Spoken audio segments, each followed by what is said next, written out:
गांव में शमशान से कुछ ही दूरी पर एक चाय की दुकान थी। यह दुकान रघु की थी।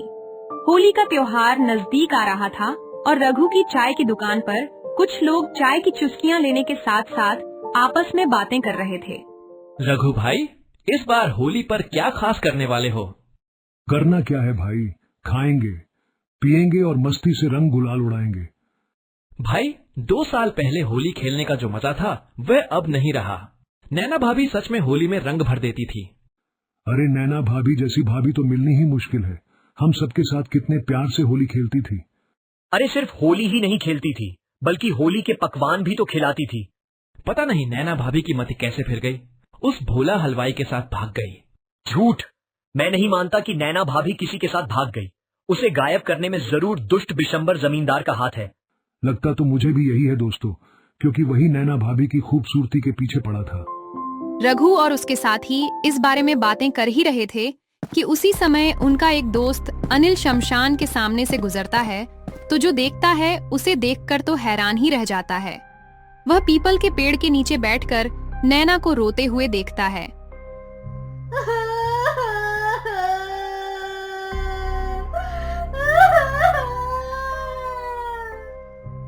है नैना भाभी, और यहाँ शमशान के पास पेड़ के नीचे भाभी इस तरह रोए क्यों जा रही है? भाभी, ओ नैना भाभी, आप रो क्यों रही हो? और आप 2 साल से थी कहाँ? अनिल नैना भाभी से बार बार सवाल करता है, मगर वह कोई जवाब नहीं देती। वह रोती ही रहती है। इसी कारण अनिल थोड़ा घबरा जाता है और रघु की चाय की दुकान की तरफ भागने लगता है। वह हांफते हुए रघु की दुकान पर पहुंचता है। अरे रघु, सुनो सुनो। अरे भाई सांस तो ले ले, पहले सांस ले और फिर बता क्या बात है। बात तो चौंकाने वाली है भाई, वो नैना भाभी। अरे क्या गांव में वापस आ गई क्या नैना भाभी? नहीं, मैंने उसे शमशान के पास पीपल के पेड़ के नीचे देखा है। वह वहाँ बैठकर रो रही है। क्या? चलो नैना भाभी को लेकर आते हैं। यह कहकर सब शमशान घाट की तरफ पहुंचते हैं, तो वहां पीपल के पेड़ के नीचे कोई नहीं मिलता। अरे कहाँ है नैना भाभी? यहाँ तो कोई नहीं है। थोड़ी देर पहले तो यहीं थी। अरे वो यहाँ कहाँ से आएगी, इसे जरूर कोई भ्रम हुआ होगा। रघु सही कहता है। चलो, कमबख्त ने खामखा शमशान का चक्कर कटवा दिया। तुम सबको भ्रम लगता होगा, पर मैंने सच में यहाँ नैना भाभी को देखा था। उस दिन के बाद रघु और अन्य दोस्त तो नैना को भूल जाते हैं, मगर अनिल हमेशा उसी के बारे में सोचता रहता है। फिर पता नहीं कैसे बिशंबर जमींदार को इस बात का पता चल जाता है, तो वह अनिल को अपनी हवेली पर बुलाकर कहता है, क्यों बे अनिल, सुना है तूने उस नैना को देखा है? क्या ये सच है? हाँ जमींदार जी, मैंने नैना को देखा है। कहाँ? वहाँ शमशान घाट के पास पुराने पीपल के पेड़ के नीचे। पर ये कैसे हो सकता है? वह तो... क्या जमींदार जी? मेरा मतलब यह कि वह तो उस हलवाई के साथ भाग गई थी, तो फिर पीपल के नीचे कैसे? वो तो अब नैना भाभी ही जाने। शायद होली खेलने आई हो, क्योंकि नैना भाभी हमारे साथ होली खेलकर बहुत खुश होती थी ना। अबे चुप कर, और तुझे दोबारा मिले तो मुझे बताना। अनिल से यह सुनने के बाद जमींदार बिशंबर अंदर ही अंदर कुछ डर सा जाता है। वह मन ही मन बड़बड़ाते हुए कहता है, नैना तो वह हो ही नहीं सकती। इसे जरूर कोई भ्रम हुआ होगा। पर वह सचमुच नैना ही हुई तो बिशंबर होली आने वाली है। ऊपर से नैना का दिखना, कुछ अनहोनी की आशंका है। काला तांत्रिक से मिलना होगा। बिशंबर यह सोच ही रहा होता है कि तभी एकाएक उसका पसीना छूटने लगता है। वह नैना को अपने सामने खड़ी पाता है। नैना, तुम यहाँ कैसे? अब मैं आजाद हूँ जमींदार, मैं कहीं भी जा सकती हूँ। पर तू यहाँ क्यों आई है? ये सुनते ही नैना की आंखें क्रोध में जलने लगती हैं और वह भयंकर प्रेतनी बन जाती है। मैं यहाँ क्यों आई हूँ? तू ये पूछता है कमीने? तेरे साथ खून की होली खेलने आई हूँ। क्या भूल गया वह सब जो तूने होली पर किया? अरे नैना रानी, आज तो मैं तेरे साथ रंगीन होली मनाऊंगा। रंगीन।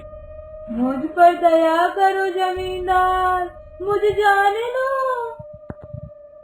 पहले अपनी खूबसूरती पर बिशंबर की मुहर लगवा ले, फिर चली जाना।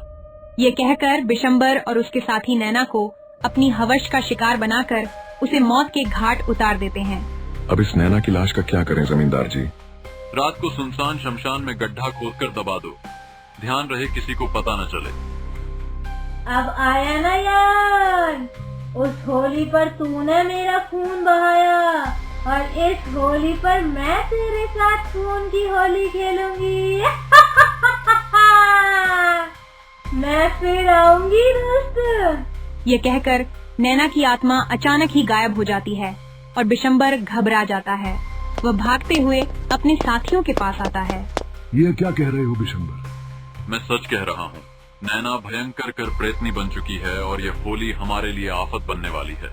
फिर तो हमें कुछ करना होगा। आज ही काली तांत्रिक के पास चलते हैं।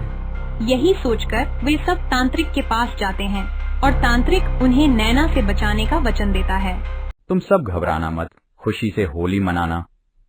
मेरे होते वो प्रेतनी तुम्हारा बाल भी बांका न कर पाएगी। मगर जैसे ही होली आती है और बिशंबर व उसके साथी होली खेलने में मग्न होते हैं, अचानक ही नैना आ जाती है।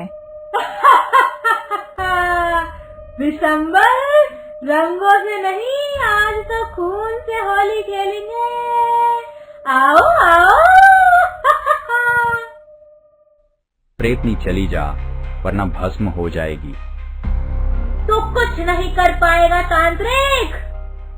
नैना के यह कहने पर तांत्रिक उस पर अपनी तंत्र शक्ति का वार करता है, मगर नैना उसे हवा में ऐसे घुमाकर फेंकती है कि वह जमीन पर गिरकर बेहोश हो जाता है। फिर नैना बिशंबर और उसके साथियों के साथ खूनी होली खेलने लगती है, मगर तभी बिशंबर की पत्नी भगवान महादेव के आगे हाथ जोड़कर खड़ी हो जाती है। हे महादेव, इस प्रेतनी से रक्षा करो प्रभु। भगवान महादेव की कृपा से तभी ऐसा चमत्कार होता है कि अचानक ही आसमान से एक बिजली गिरती है और नैना की आत्मा अदृश्य हो जाती है। पर इसके साथ ही बिशंबर व उसके साथियों का राज्य खुलने जाता है और वे नैना की हत्या के अपराध में जेल की सलाखों के पीछे पहुंच जाते हैं। Like, comment, and subscribe.